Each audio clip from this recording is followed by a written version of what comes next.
sa ating dating Pangulo.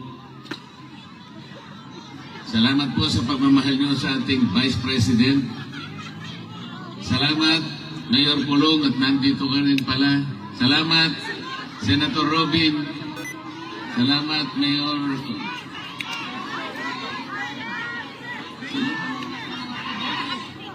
Salamat sa aking kaibigan, Atty. Vic Rodriguez. At lalong-lalo na po kayong lahat na hindi nagmamaliw ang inyong pagmamahal sa ating bayan.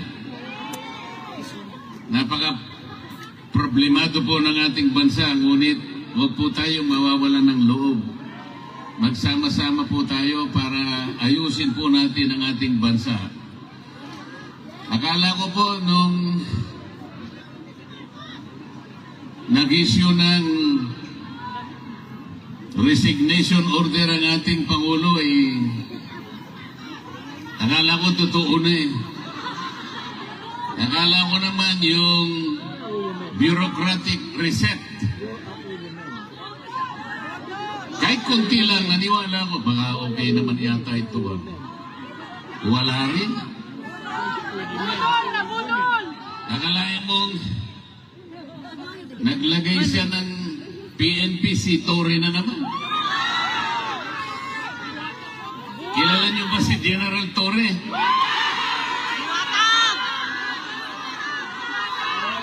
Si General Torre,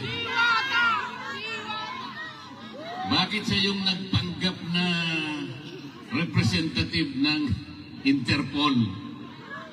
Hindi totoo yun, sapagkat kung totoo na nakipag-cooperate ang Interpol sa ating bansa, dapat sana nakausap niya siguro yung Pangulo ng Pilipinas o kaya yung DILG Secretary.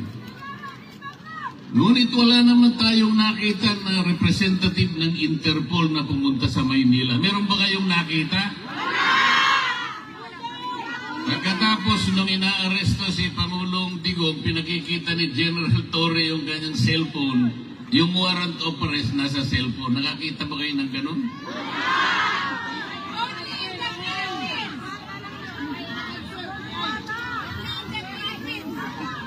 Hindi po ganun ang pagsisilbi ng warrant of arrest.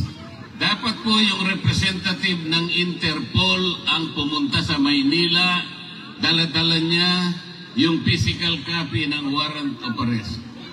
Ganon po yung paraan, hindi po pinakikita sa cellphone. Yun pong counterpart ng Interpol sa Maynila, ito yung PCTC. Ito yung executive director, nandun dapat hindi nagpakita. Ang kanilang ginamit ay General Torre na walang kapangyarihan magsilbi ng warrant of arrest. Wala rin siyang kapangyarihan na bumasa ng Miranda warnings. Bakit siya na naman ang na-appoint na PNP chief? So, ang buong akala ko, pag pinagtatanggal mo, pinag-resign mo lahat, ang miyembro ng iyong gabinete, tanggalin mo na silang lahat, pumili ka na lang ng mas magaling. O hindi naman nata totoo eh. Tingnan po ninyo kung anong nangyari sa ating bansa. Yung ekonomiya natin, humirap na ng humirap ang ating bansa. Yung presyo ng bilihin hindi na maabot ng kinikita ng karaniwang manggagawa. Nag-aaway nga sa Kongreso ngayon eh. Kasi po sa taas ng bilihin, kinakailangan mag-legislate na lang na maitaas na yung sahod.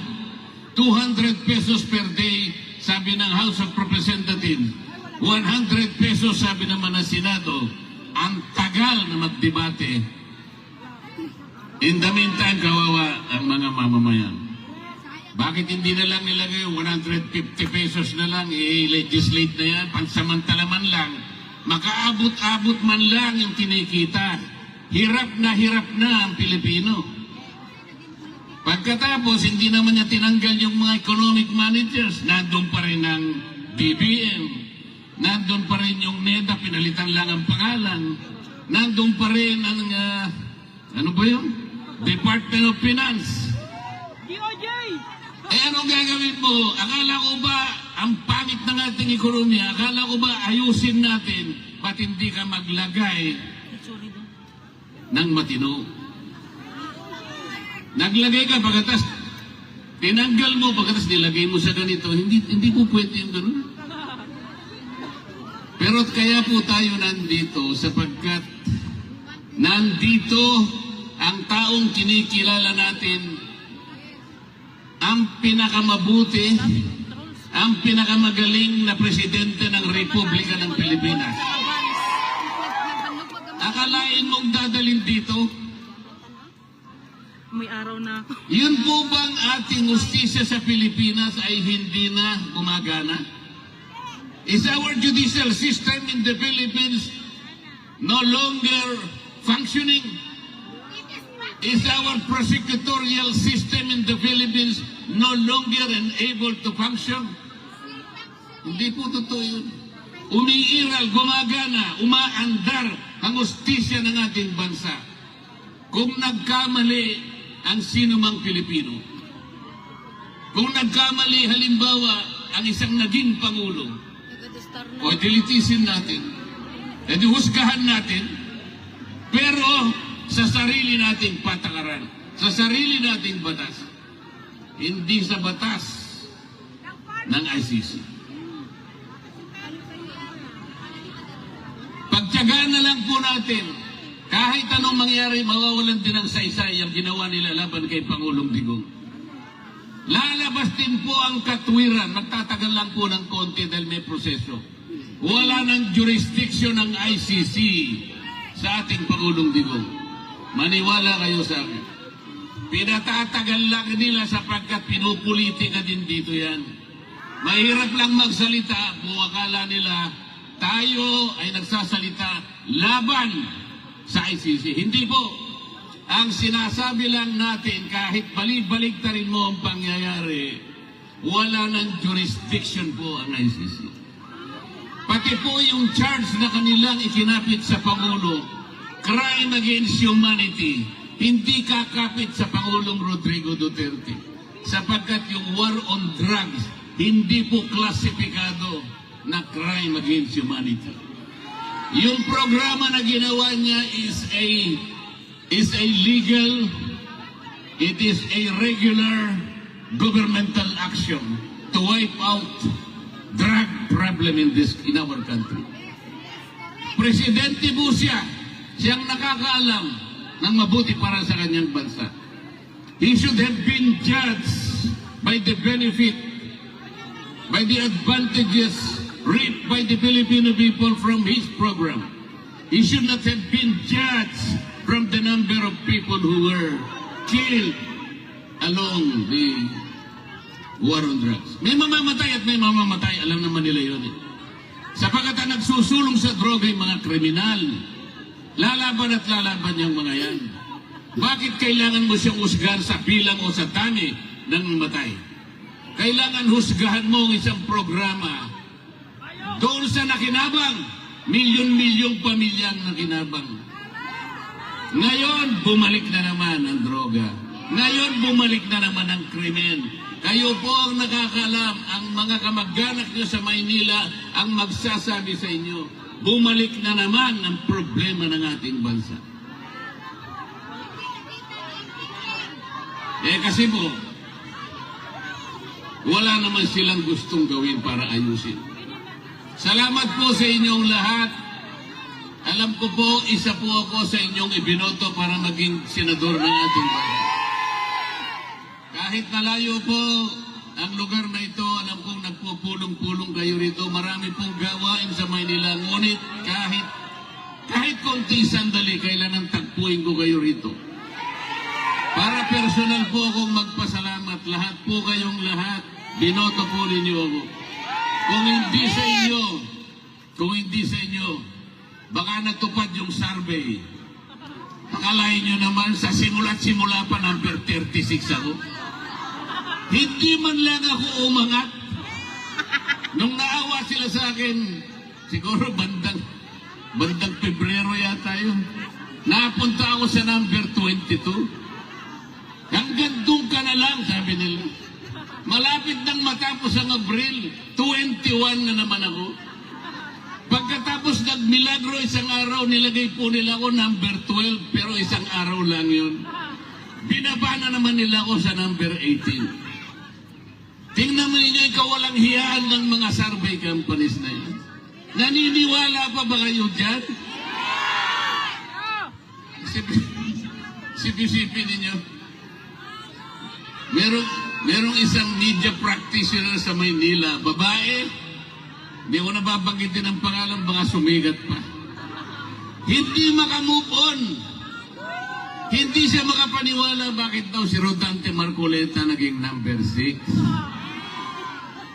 Hindi niya kasi binabasa yung ating mga kababayan katulad ng inyong mga kamag-anak at kayong lahat. Hindi ba niya alam kung gaano ang kinontribute na boto ng lahat ng OFWs? Bakit hindi niya alam yun? Bakit tinitingnan niya? Ako lang ang tinitingnan niya. Paano nangyari yun, sabi niya? Paano nangyari si Marcoleta ay nanalo? Paano nangyari yun? Nakakaawa yung tao na yun. Nakalimutan niya. Nakalimutan po niya napakaraming nagmamahal pala kay Rodante Marcoleta. Ngayon po, masasabi ko na sa inyo, lintik lang ang walang ganti. Ginawa, ang gusto nila number 36 ako. Sabi ng mga tao, hindi. Kailangan maging number 6. So yun po yung nangyari. Yun po ang nangyari. Umanda sila. Ito pong impeachment na kinakasa nila, bahala sila. Bahala sila. Pero kung ako ang masusunod, sabi ko sa kanila, para mabawasan ang kahihiyan ng ating gobyerno, para hindi na mapahiya ang administrasyon, tigilan nyo na. Tigilan nyo na para hindi na mapahiya. Ngayon, kung gusto nyo mapahiya, ituloy nyo. Hindi rin naman kayo mananalo. Kahit saan tayo mapunta, hindi mananalo ang kalaban ng ating Vice President. Sinabi ko na noong una, uulitin ko sa inyo, kung ayaw nilang itigil, nasa sa kanila. Pero kung gusto nilang mawala ang kanilang kahihiyan, itigil na lang nila. Ngayon, ayaw niyong tumigil, purbahan natin. Sige, isulong ninyo. Pareho din naman ang mangyayari. They will not be able to remove the Vice President. Itaga mo sa bato yan. Itaga nyo sa bato yan. Walang mangyayari.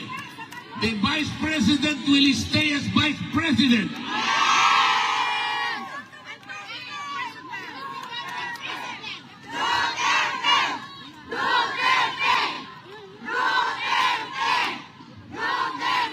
Malungkot lang po ako sapagkat bago ako pumunta rito, gumawa po ako ng request sa ICC. Payagan nyo sana ako kahit ilang minuto lang makausap ko ang dating Pangulo ng Republika ng Pilipinas. Nakikiusap ako sa inyo, sabi ko, sapagkat gusto ko siyang makita ng personal para personal kong sabihin sa kanya ang aking pagpapasalamat. Dahil ako po'y naging senador dahil sa tulong niya. Marami pong tumulong sa akin, ngunit siya ay malaki po ang naitulong niya sa akin. Naghintay po ako ng mga ilang araw. 1 linggo siguro o mahigit pa. Hanggang ako po'y tumulak papunta rito, wala po silang ibinigay na sagot sa akin. Sa aking palagay, hindi rin po ako makakapasok para makausap ko man lang. Kahit na ba 3 minuto ay hindi nila ako bibigyan? Anong klaseng justisya naman yung ICC na yan? Dito pa naman sa Europa, ang akala ko dito mas matatag, dito mas malinaw ang justisya sapagkat magagaling silang mga tao. Pati ba naman yung 3 minuto o 5 minutong ihingin ko lang, makausap ko man lang, makita ko man lang, mahawakan ko lang ang kamay, makita ko lang kung anong kalagayan niya. Sapagkat malaking bagay naman po para sa isang tao na kagaya niya. Hindi po nila ibibigay siguro sa akin. Ala, Tidjo. Mamaya po, magbabaka sakali akong pumunta ron, makita ko man lang yung lugar kung saan siya nakapiit. Pero huwag tayong mawawala ng pag-asa. Huwag tayong mawawala ng pag-asa. Sapagkat, hindi pa naman po tapos ang laban.